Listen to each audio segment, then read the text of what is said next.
I control movement. And your end was always part of my route.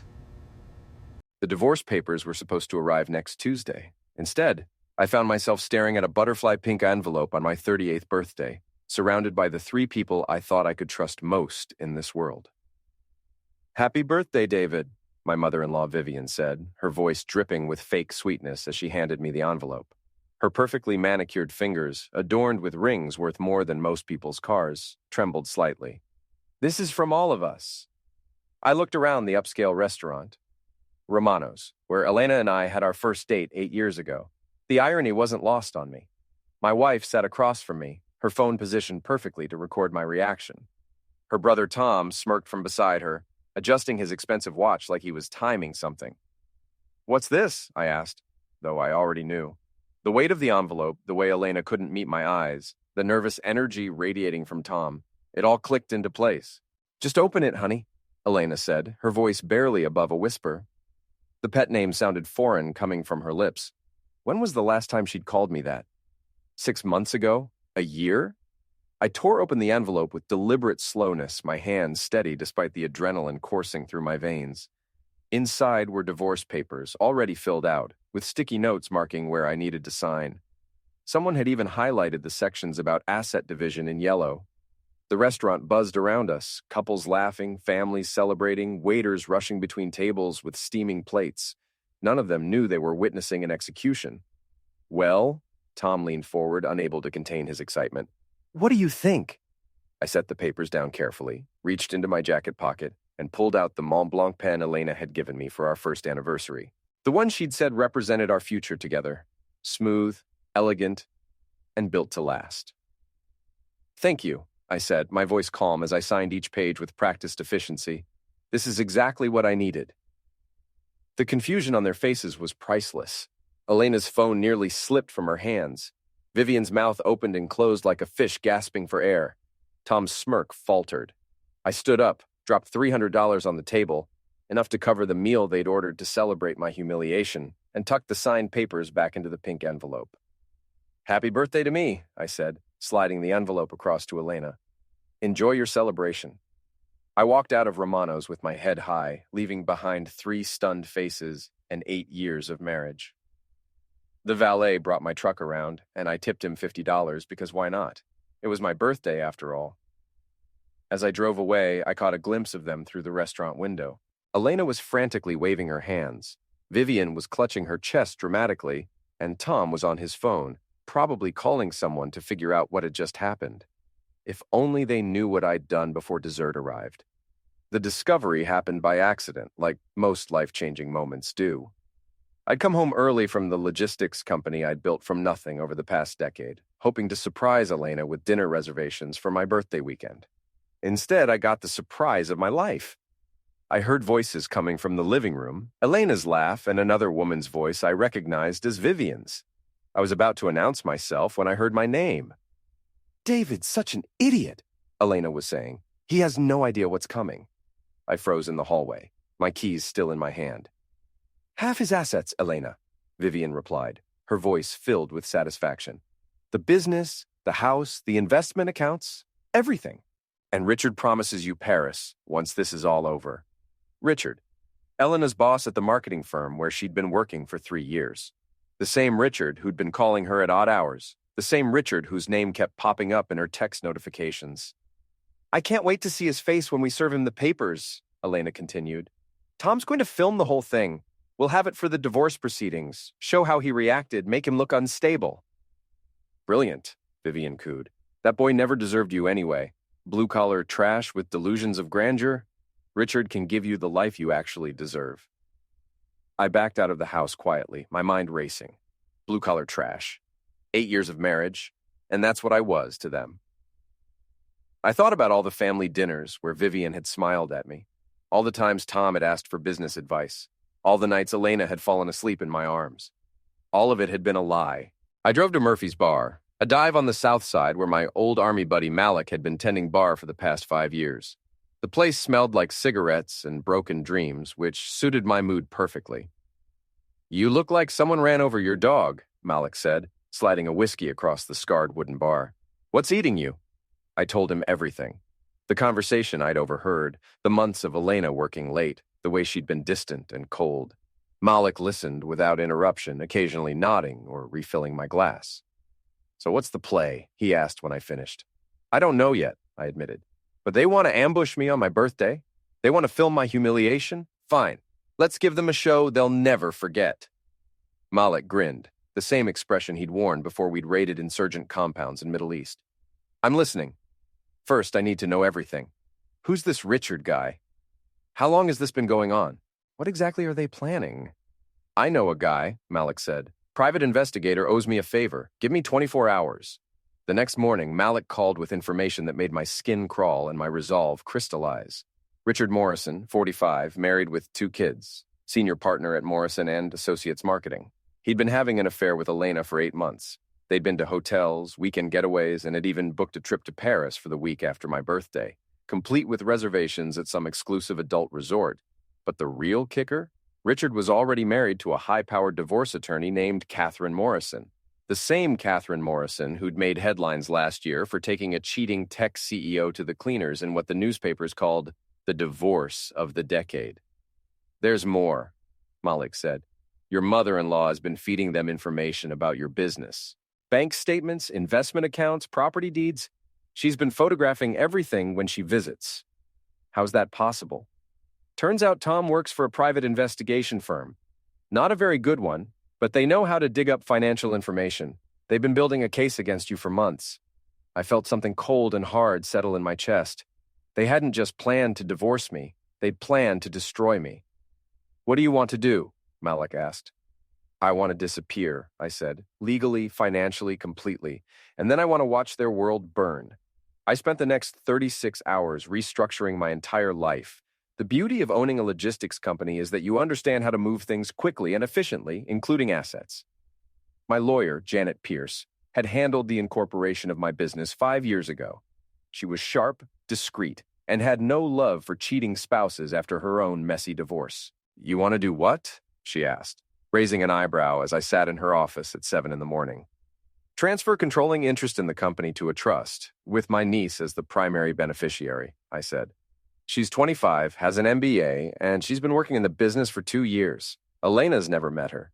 She doesn't even know she exists." "That's actually brilliant," Janet admitted. "What about your other assets?" "Investment accounts get moved offshore legally. The house goes into the trust as well. I want to be worth exactly what I had when Elena and I got married. About $50,000 and a 10-year-old pickup truck." "This is going to cost you. Less than a divorce would." Janet smiled. "I like the way you think. Give me 24 hours. While Janet worked her magic, I made other preparations. I installed security cameras around the house, hidden ones that Elena would never notice. I copied every file from her laptop, every text message from her phone, every email from her accounts. The woman who'd called me blue-collar trash had made the classic white-collar mistake of assuming I was too stupid to understand technology. I also paid a visit to Richard Morrison's office.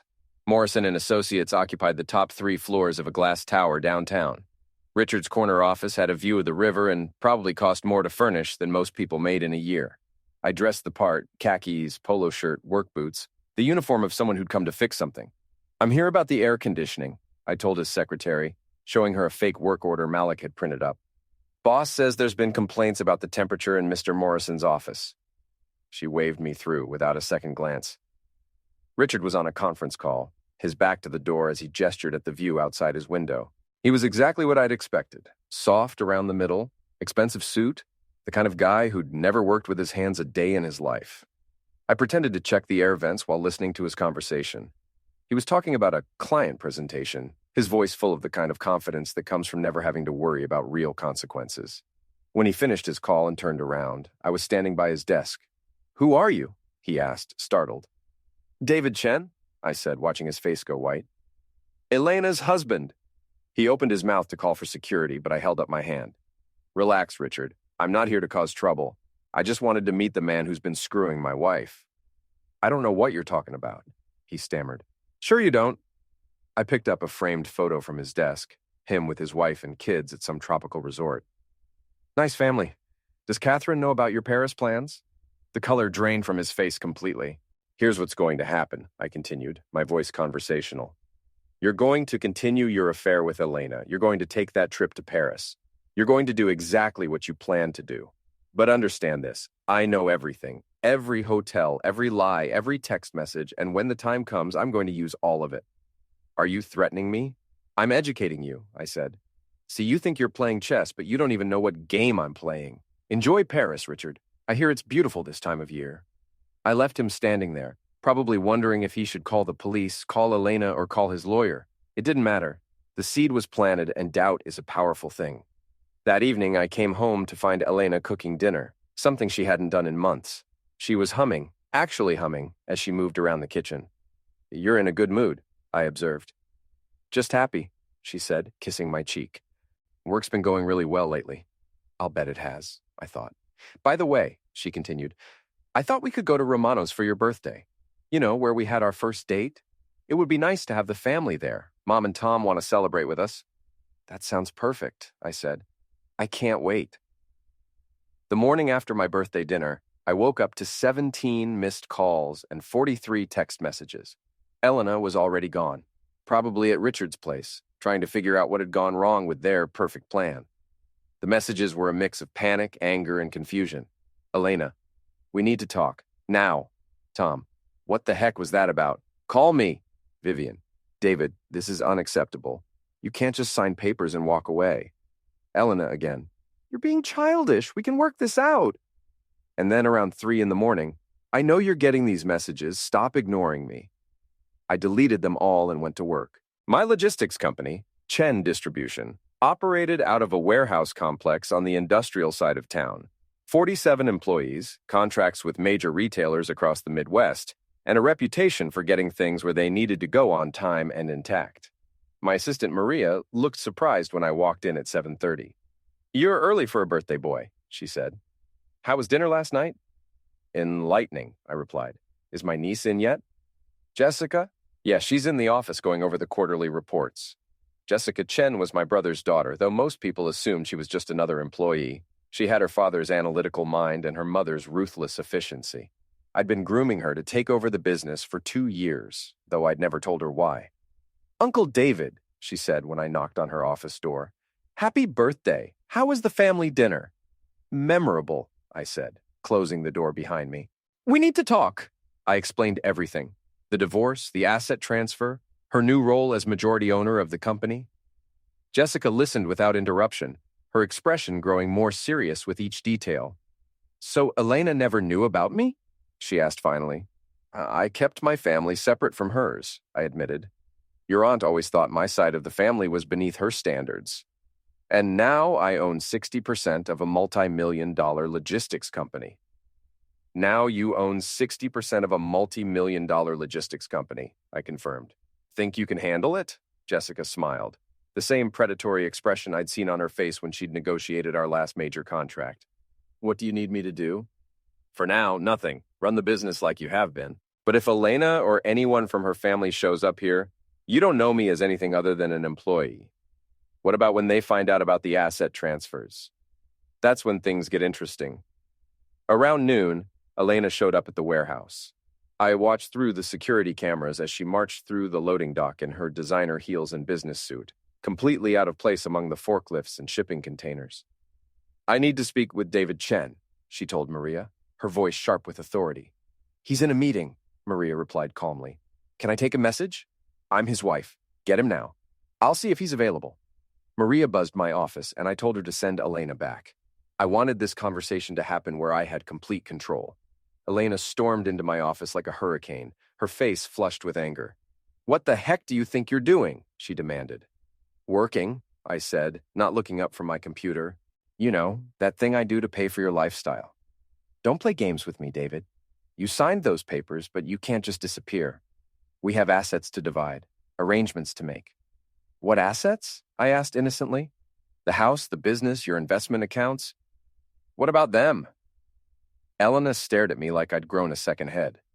They need to be divided according to the divorce settlement. I read the papers, I said. You get half of everything I owned when we got married. Congratulations. You're now entitled to $25,000 and half of a 10-year-old pickup truck. That's not what, She stopped, her face going pale. What did you do? I adapted, I said.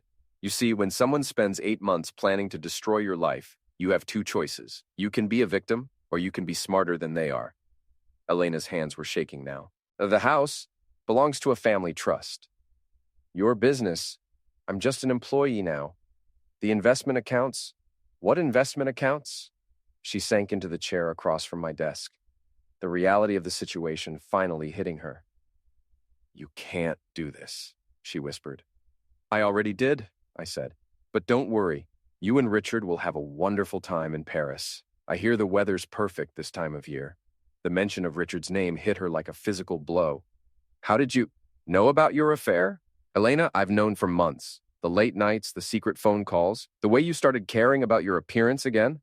Did you really think I was that stupid? Tears started streaming down her face, but I felt nothing. No sympathy, no regret, no love, just cold satisfaction. We can fix this, she said desperately. I'll end things with Richard. We can go to counseling, work things out. No, I said simply. We can't. You made your choice 8 months ago. You just didn't expect me to make mine. David, please. The papers are signed, Elena. You got exactly what you asked for. Now get out of my office. She left sobbing, her carefully planned ambush having backfired spectacularly. Through the security cameras, I watched her sit in her car for 20 minutes, probably calling Richard, probably calling her mother, probably trying to figure out how everything had gone so wrong. But I wasn't done. Not even close. Over the next week, I watched Elena's world begin to collapse with the same detached interest I'd once reserved for tracking shipments across the country. The first crack appeared when she tried to access our joint savings account and discovered it had been closed. Then she found out the house was no longer in our names. Then her credit cards, the ones tied to my accounts, were declined at her favorite boutique. Malik kept me updated on her movements through his network of bartenders, servers, and other service industry workers who formed the invisible intelligence network of any city. She's been at Morrison's office every day this week, he reported over drinks at Murphy's. My guy at the coffee shop across the street says she looks like heck. Richard's not taking her calls. Smart man, I said. He knows his wife could destroy him in a divorce. Speaking of which, Catherine Morrison's been asking questions about her husband's travel plans. I smiled. Has she now? Word is, she hired a private investigator last month. Apparently, Richard's not as careful as he thinks he is. The second crack came when Tom showed up at the warehouse, demanding to speak with me. Unlike Elena's emotional approach, Tom tried intimidation. You think you're clever, he said, pacing around my office like a caged animal. But we know what you did. Moving assets, hiding money, that's fraud. Is it? I asked. Because my lawyer says it's smart financial planning. We'll see what a judge says. By all means, take me to court, I said. I'm sure a judge will be very interested in hearing about how you and your family conspired to ambush me with divorce papers on my birthday, how you planned to film my reaction for use in legal proceedings, how your mother committed identity theft to access my financial information. Tom's face went white. I have recordings, Tom. Video, audio, documentation of everything. You want to play in court? Let's play. He left without another word. The third crack was the biggest one. Catherine Morrison filed for divorce from Richard, citing adultery and demanding an emergency injunction to freeze all of his assets. The local business journal ran the story on their front page, complete with photos of Richard and Elena leaving a downtown hotel. Elena called me that night, hysterical. They fired me, she sobbed into the phone. The company fired me. They said I was a liability. I'm sorry to hear that, I said, though I wasn't sorry at all. Richard won't return my calls. His wife is threatening to sue me for alienation of affection. David, I need help. You need a lawyer, I said. A good one. They're expensive, though.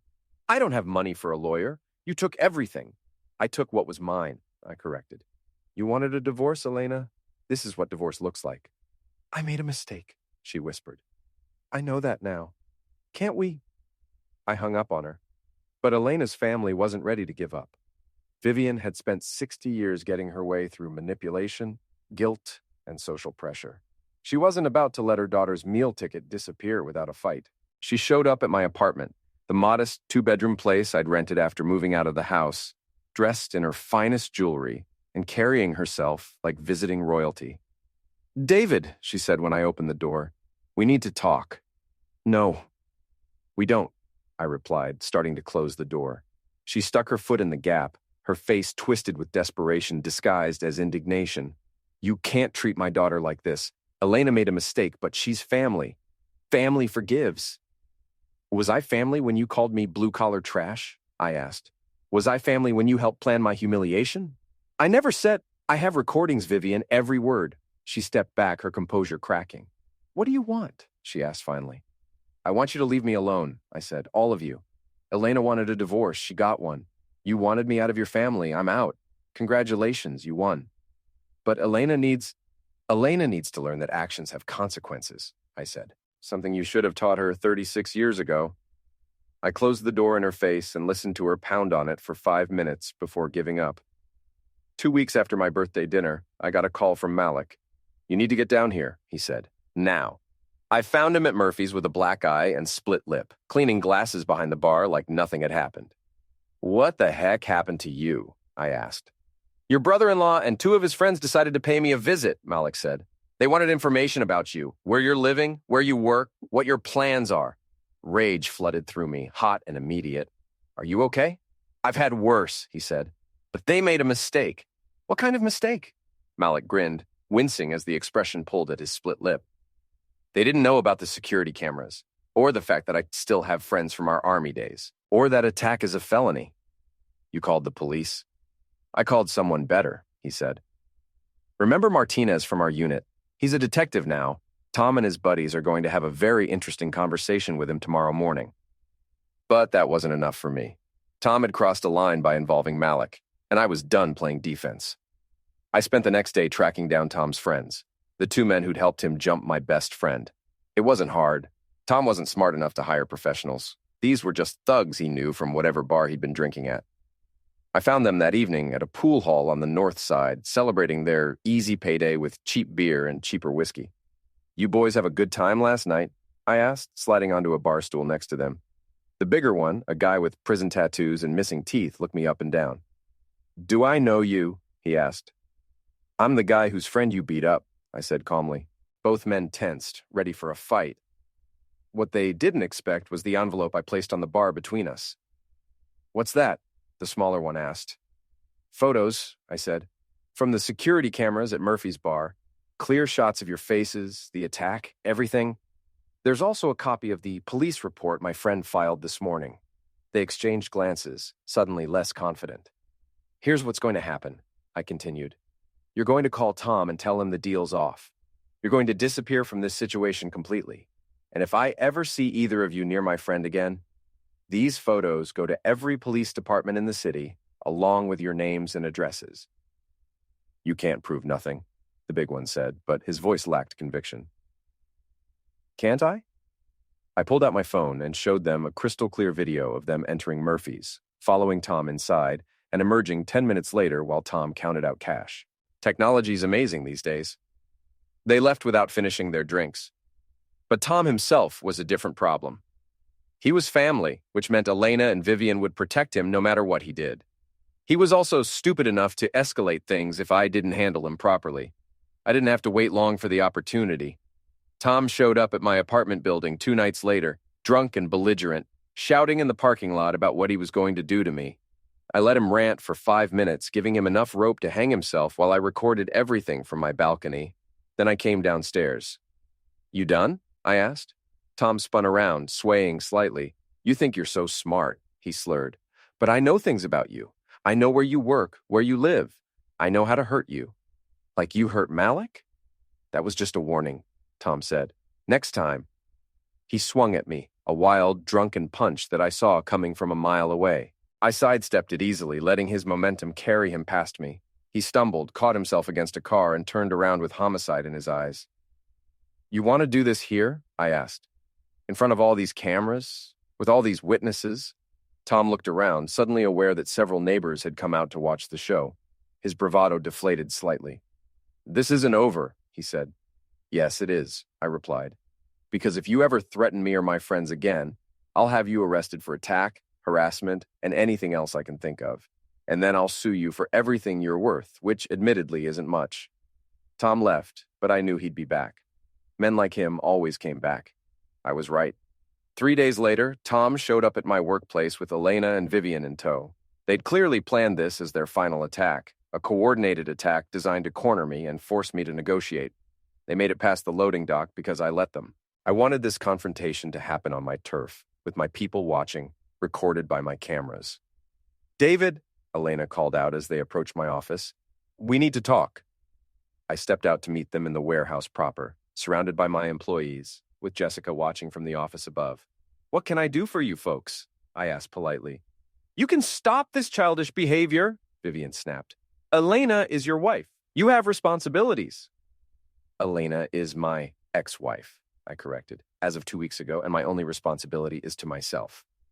"We know about your little shell game," Tom said. "Moving assets, hiding money. That's illegal." "Is it?" I asked. "Because the IRS seems to think everything I did was perfectly legal. So does my lawyer. So do the banks. You can't just walk away from 8 years of marriage," Elena said, her voice breaking. "We built a life together." "No," I said.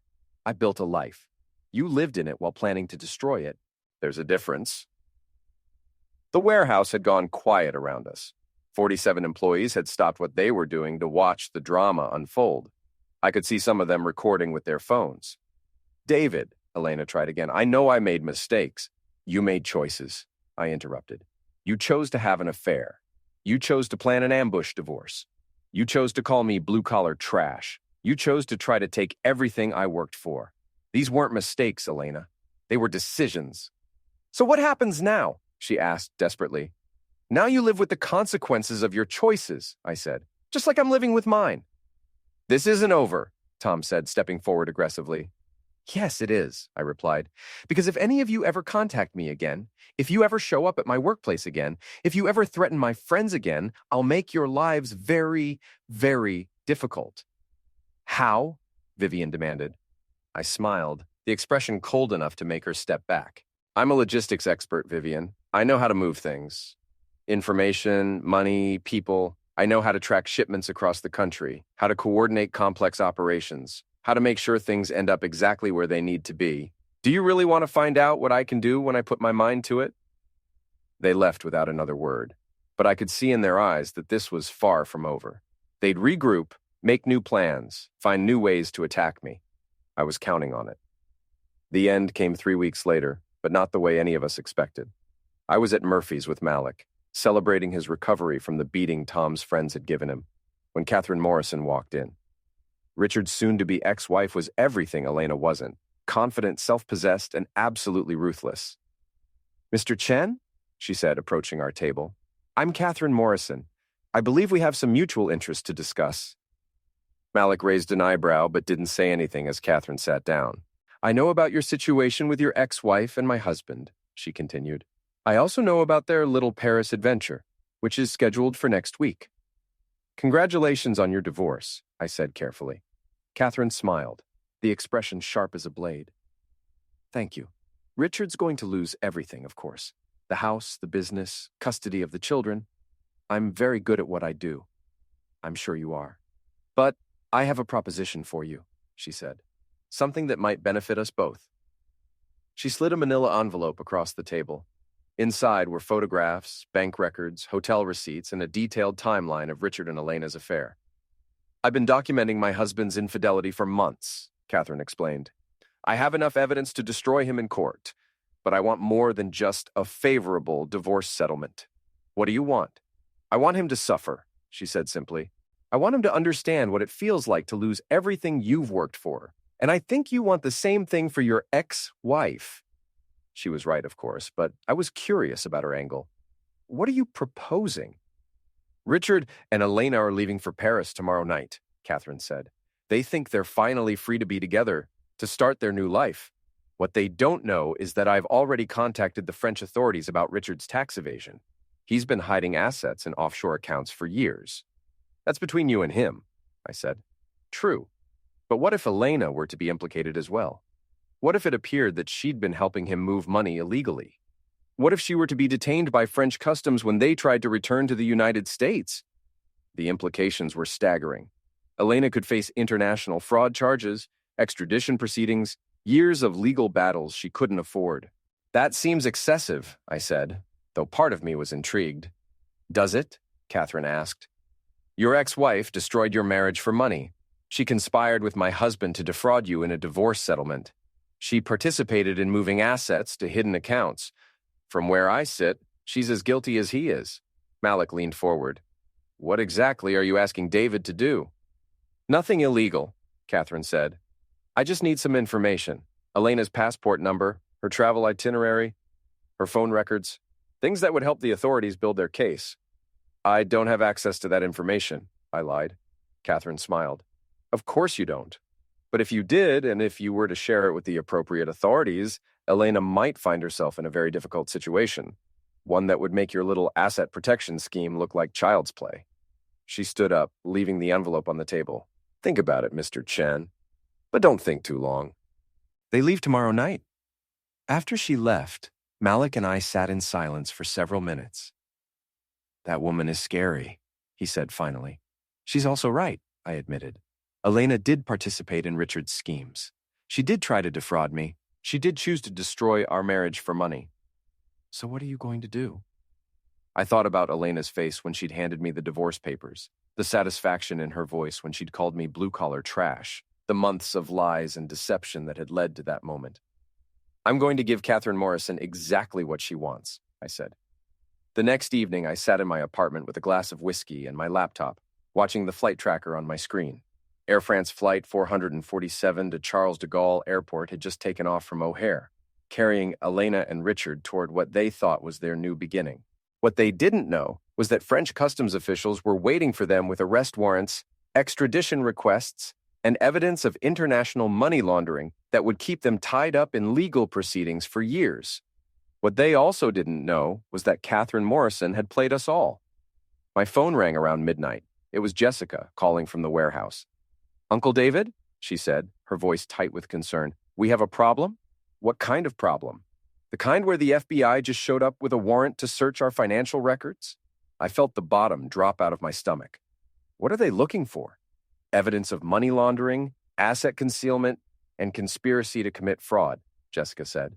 They have documents showing that our company was used to move money for Richard Morrison's offshore accounts. The pieces fell into place with sickening clarity. Catherine Morrison hadn't just wanted revenge on her husband and Elena. She'd wanted a scapegoat for Richard's crimes. Someone to take the fall while she walked away clean. She'd played me perfectly. Uncle David? Jessica's voice was small and scared. What do we do? I looked out my apartment window at the city lights, thinking about Elena and Richard sitting in a French jail cell, probably blaming each other for their situation. Thinking about Tom and Vivian, who would soon discover that their daughter was facing international criminal charges. Thinking about my business, my employees, my carefully constructed new life. Catherine Morrison had given me exactly what I'd wanted, the complete destruction of everyone who'd betrayed me. She'd just forgotten to mention that I'd be destroyed along with them. Uncle David? We call our lawyer, I said, and we prepare for war. But as I hung up the phone, I found myself smiling. Elena had wanted to see what I looked like when I was truly angry, when I had nothing left to lose. She was about to find out.